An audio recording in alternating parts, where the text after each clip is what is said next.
একটা কথা আছে মুসলিম ভাইয়ের বউয়ে বাবিয়ে, মানে একটা কমন বক্তব্য দেয় মাঝে মাঝে মুসলিম ভাই অনেকগুলো পরিকল্পনা করে যে আজকে ভাবির এইভাবে একটা ডোজ দিবে, থাকে না যে জামাই বউরে শিক্ষা দেয় বা এইভাবে বড়াই ফেলবে। তো এর মাঝখানে হয় কি, সবসময় একদম লাস্ট মুহূর্তে গিয়া ভাবি এমন চাইল দেয় বা এমন কাইট দেয়, ওই কাইটের সাথে মুসলিম ভাইয়ের পরিকল্পনার মধ্যে পানি পড়ে।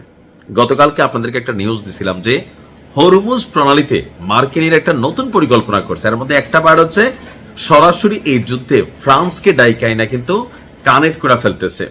তো ফ্রান্স অলরেডি তাদের শার্ল দা গল নামক যে বিমানবাহী রণতরী, সেটা হরমুজ প্রণালীর দিকে তারা অন দা ওয়েতে পাঠাই রাখছে।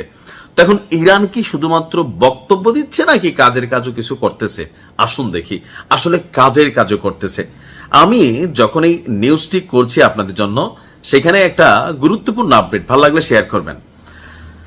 শত্রুপক্ষের যুদ্ধজাহাজ মোকাবেলায় ইরান তাদের নিজস্ব প্রযুক্তিতে তৈরি বিশেষ সাবমেরিন বা ডুবুজাহাজ মোতায়েন করেছে।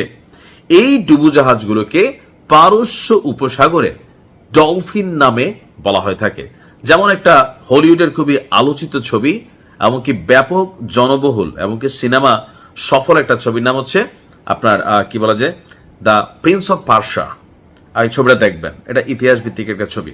তো এটা হচ্ছে ডলফিন অফ পার্সাসি, এরকমই অনেকটা আমার মনে হচ্ছে আর কি।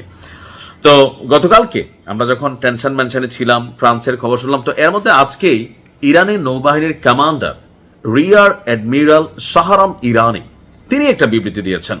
আর সেইখানে তিনি এই তথ্যটি নিশ্চিত করেছেন। তিনি বলছেন যে কৌশলগতভাবে গুরুত্বপূর্ণ হরমুজ প্রণালীর তলদেশে এই সাবমেরিনগুলো দীর্ঘ সময় অবস্থান করতে সক্ষম। বিদ্যমান হুমকি এবং অপারেশনাল প্রয়োজন অনুযায়ী এগুলোর সংখ্যা বাড়ানো হচ্ছে। এই ডুবুজাহাজগুলোর বিশেষ বৈশিষ্ট্য হলো এরা সমুদ্রের তলদেশে লুকিয়ে থাকে, নিঃশব্দে শত্রুপক্ষের জাহাজকে আইডেন্টিফিকেশন করতে বা শনাক্ত করতে সক্ষম হয় এবং প্রয়োজনে তা ধ্বংস করে দিতে পারে। সম্প্রতি যুদ্ধে শহীদদের স্মরণে একটা বিশেষ সামরিক মহড়া ছিল। সেখানে আপনার এই সাবমেরিনগুলোকে পানির উপরিভাগে নিয়ে আসা হয় এবং ইরানের সামুদ্রিক প্রতিরক্ষা শক্তি জানান দেওয়া হয়। বেশ কিছু মহড়া ফরমেশনকে প্রদর্শন করার পর সেগুলোকে পুনরায় আগের জায়গায় অর্থাৎ সমুদ্রের গভীর গহ্বরে এগুলোকে আবার পুনরায় রিসেট আপ করা হয় বা পাঠিয়ে দেওয়া হয়।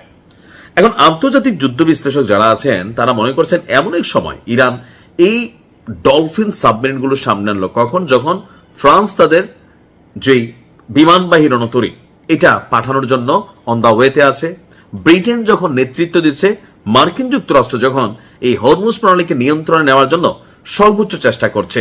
শুধুমাত্র ইরানের সাথে কৌশলগতভাবে বা সামরিকভাবে খুব বেশি আপনার সফলতা না পাওয়ায় যুদ্ধটা আমরা এখন একটা বিরতির মধ্যে দেখছি। কিন্তু আমি বরাবরই বলি যে যুদ্ধ আসলে বিরতি না, পশ্চিমারা নতুন কোনো ফোন দিয়ে আসছে, তবে আমরা আসলে কি করতেছি।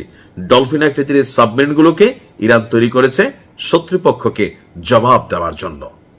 ইনশাআল্লাহ ইরানকে আল্লাহ ফতেহ দান করুক। ভালো থাকুন, আসসালামু আলাইকুম।